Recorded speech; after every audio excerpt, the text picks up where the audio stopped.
Well, the bitter cold is slowly moving out just enough for the sunshine to peek through today and warm things up a bit. It gave some people the chance to go outside and check out the WFMY News 2 Winterfest, but we're still not quite in the clear just yet. Cooler temperatures and a whole lot of rain are headed our way tomorrow. WFMY News 2 meteorologist Tim Buckley is in the Weather Garden, and Tim, you're tracking up to an inch of rain tomorrow.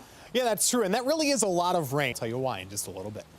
And after getting pounded between 6 and 7 feet of snow, it's almost unimaginable. Parts of Buffalo, New York are finally thawing out tonight, but it all comes at a price. Several counties are under a flood watch tonight through Wednesday. Melting snow combined with rain forecasted for next week could mean significant flooding.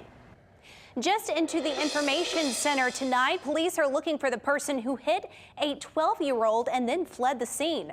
Police say the victim was running across Martin Luther King Jr. Drive in Winston-Salem when he was hit. Officers found the victim lying at the Citgo gas station on Waughtown Street.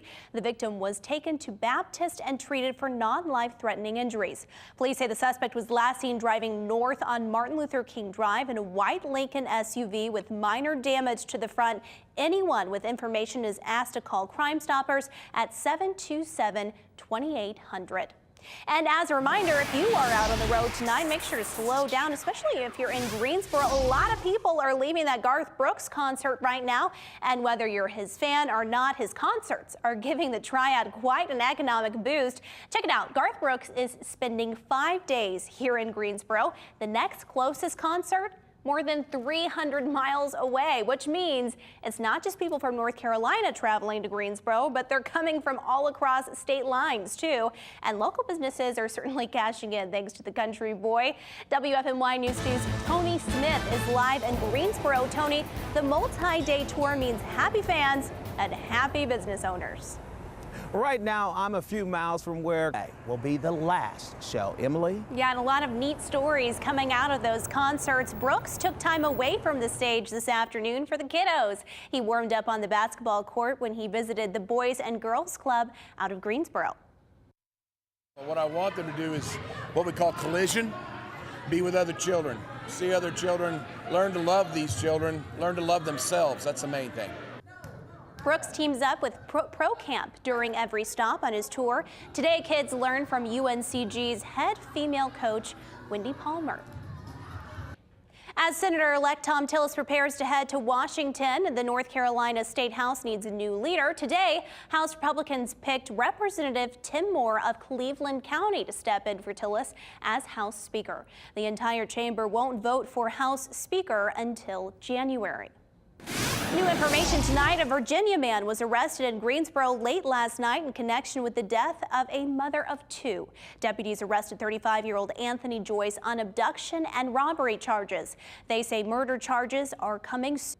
Now at 11, the grand jury looking at a fatal shooting in Missouri is planning to meet on Monday. The grand jury will decide whether to indict police officer Darren Wilson in the shooting that killed Michael Brown on August 9th. Ahead of the decision, protest organizers and police have work together on rules to prevent violence in the streets. Churches across the St. Louis area will become safe places along with sanctuaries the day the decision is announced. Let's break down what the grand jury does. A judge selects them. They report to the courts, not the prosecutor. Their identity is kept confidential and it can request any available evidence. Jurors and prosecutors can question witnesses. Only jurors, the prosecutor, and the person testifying are allowed in the grand jury room. And of course, it must find probable cause to indict the suspect. WFMY News 2 will continue to stay on top of this developing story, and our very own Faith Abube is in Ferguson tonight, and she will be reporting on the facts of this case. Make sure to follow WFMY and Faith on Twitter for updates on this story. And this next story could have turned out a whole lot differently. A window washer in California fell 11 stories from a bank building. Hard to believe it. The victim landed, get this, on a moving car. The driver says when he discovered the window washer on the street, the man was shaking but alive. The other miracle, he just missed the driver's seat. Would have been fatal. When I look at my car, I was sitting. The man who fell hasn't been identified. Witnesses say the window washer was on the roof adjusting cables when he fell.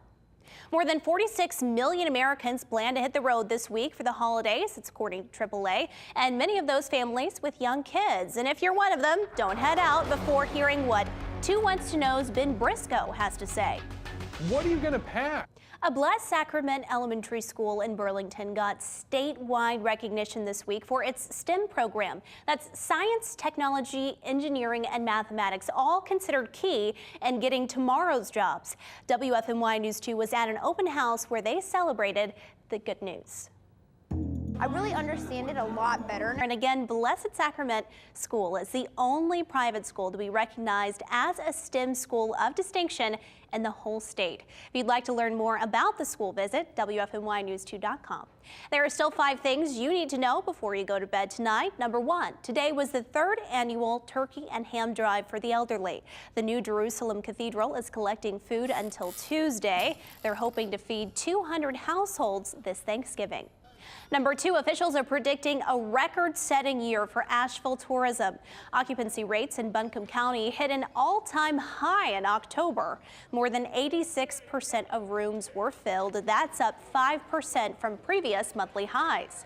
Number 3, it's going to cost drivers a little less to go to Grandma's house this year for Thanksgiving. AAA Carolinas says gas prices are the lowest they've been in 5 years. Gas prices in North Carolina are down 57 cents from Labor Day, and the average is about $2.77.